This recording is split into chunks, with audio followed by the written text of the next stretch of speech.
it's time for our Good to Know, where we talk about community events, heartwarming news, and general good to know topics and information. Here's JDS Creative Academy intern Erin Porras to start us off. Thanks, Mia. This Saturday, March 26th, join the city of Menifee for a fun multicultural festival at Central Park. This event showcases different cultures, traditional treats, and educational booths and activities for all ages. Are you looking for a new career? Well, good news for Riverside County residents.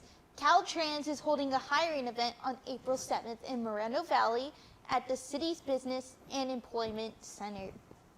This presentation will discuss all of the different job opportunities available at Caltrans. They will be helping you get started with the application process. Congratulations, RTA, on your 45 years of service. In celebration of their anniversary, all customers pay just 25 cents to ride RTA buses anywhere they go now through April 30th. Plus, Dowel Ride passengers can ride for just $1 per zone, and youth and students from participating colleges ride free. Want to help give the gift of life? The American Red Cross blood supply is still at historically low levels. Mark your calendar for April 13th to donate blood at the Temecula City Hall Conference Center. You must make an appointment before donating.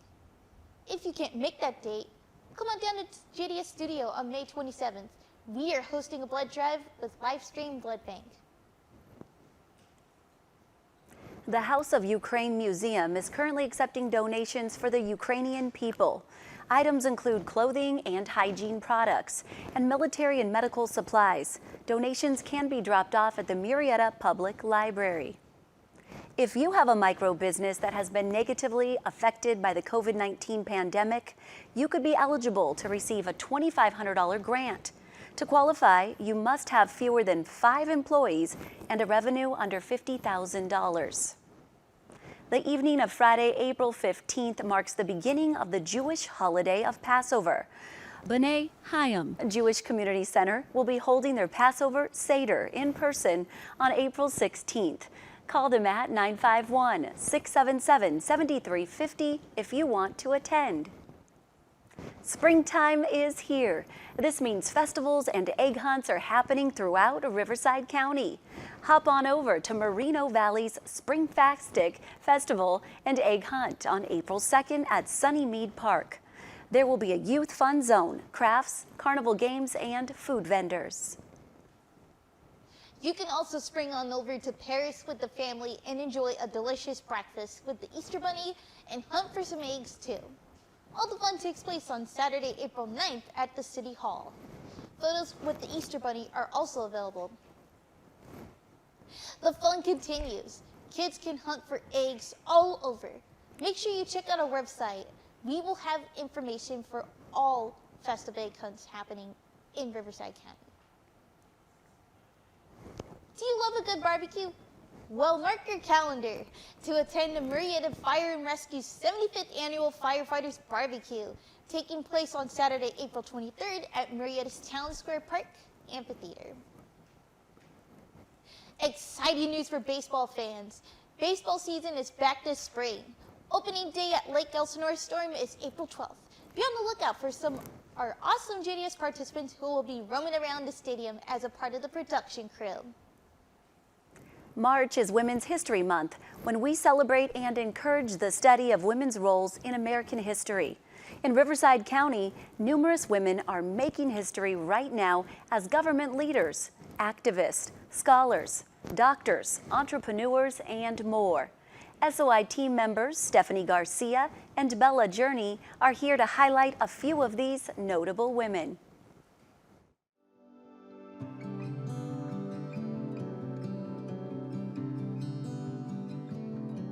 In the business sector between 2007 and 2018, the number of women-owned business in the county grew 58%, breaking barriers along the way. Attorney and community leader Virginia Blumenthal founded the first women-owned law firm in the city of Riverside.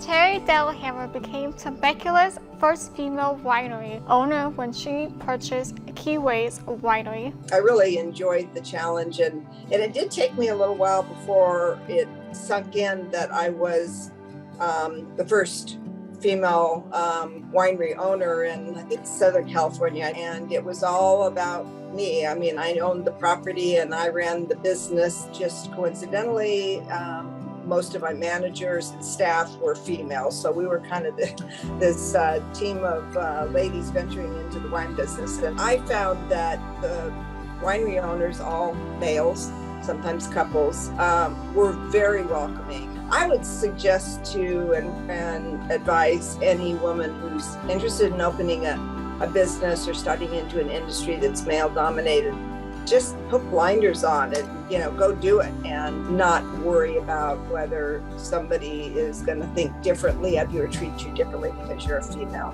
I think that's really changing today, and hopefully I've made a little bit of difference in that. Half of Riverside County's 2.47 million residents are females, but women have not always been equally represented in their local governments. In Riverside, there hasn't been a woman on the city council for 6 years. In 2019, that all changed.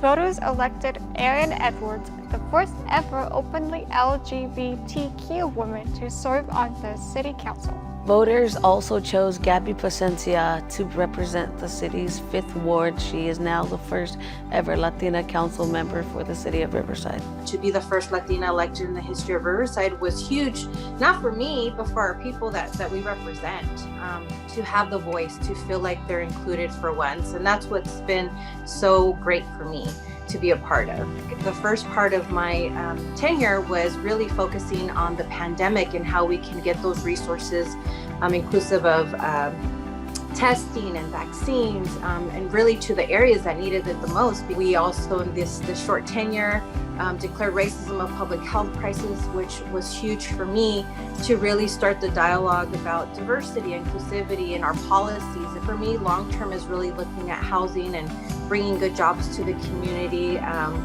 We have so much work to do. I really care about our future here, and it's important for us to have more women at the table. And so whatever I can do to support those women, I am here. We didn't have a woman serve as mayor in any Riverside County city until 1963, when Nina Parker was elected to Corona's city council, and then later appointed mayor. Fortunately, we're now seeing many more first as more women fill the mayor role. In 2010, Wildomar Councilor member Bridget Moore was the first woman in the city's history to serve as mayor and was elected a second time in 2016. In 2020, Eastville City Council member Jocelyn Yao became the youngest woman of color to serve as mayor of any California city.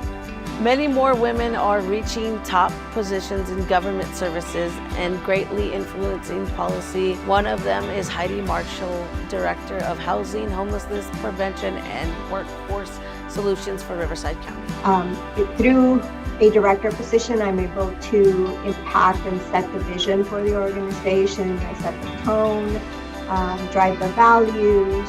I have the fortune of working with amazing people who tackle really big problems like ending homelessness, figuring out how to effectuate some change and add affordable housing, and tackle things like the income gap that is posing so many different challenges to the growth of our economy here in Riverside County. See a lot of women in government now. I think we've grown in numbers by leaps and bounds. Where I don't see many women is in the housing development field. And I would encourage more women to become involved. I know I've benefited greatly from women who have paved the way and provided a lot of support. And I would get nothing but joy to be able to pay that back to somebody who was interested in getting into government services, and in particular, the housing field. These are just a few of the notable female influencers in the Riverside County. Of course, there were just thousands of others. They are all making history, whether they're breaking barriers or following in the footsteps of those who came before them, inspiring future generations to do the same. Back to you, Mia. Thank you, Stephanie and Bella. If you want to learn more about the women we mentioned in this segment, go to our website and follow the provided links.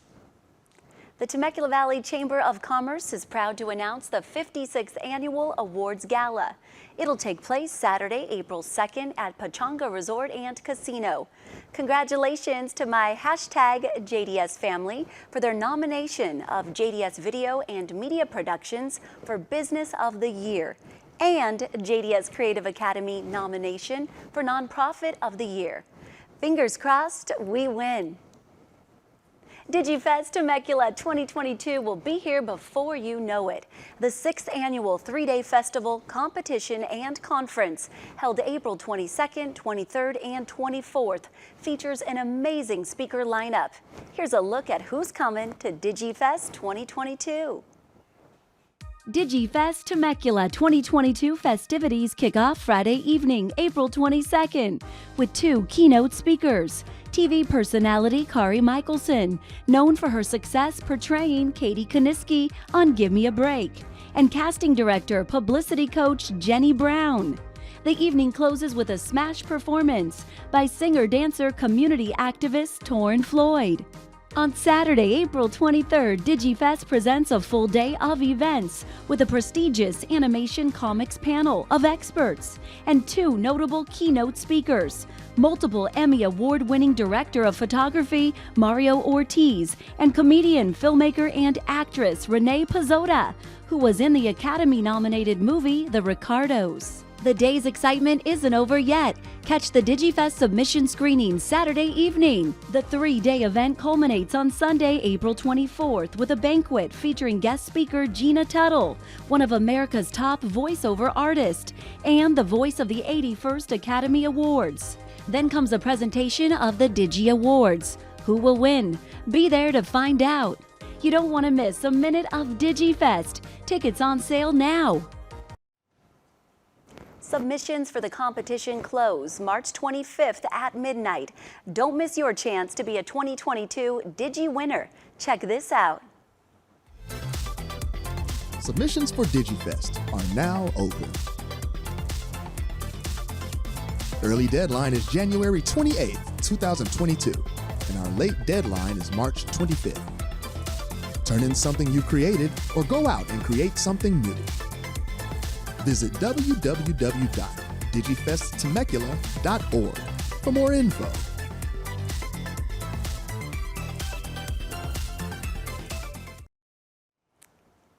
We have top industry judges evaluating DigiFest submissions. They include animators and artists whose work have been seen in Aquaman and Harry Potter films, Emmy-nominated directors and producers, scriptwriters on current network television shows, high-level podcast hosts, artists, film development executives who collaborate with Mel Brooks and Spike Lee. So get those entries in by tomorrow, March 25th, and you just might be a Digi winner. We would like to share the good news and congratulate Scott and Diane Strand, our executive producer and director, on becoming best-selling authors for their new book, Show Business: Breaking into the Industry as an Actor. You can find their book wherever books are sold. There's also a link on our website.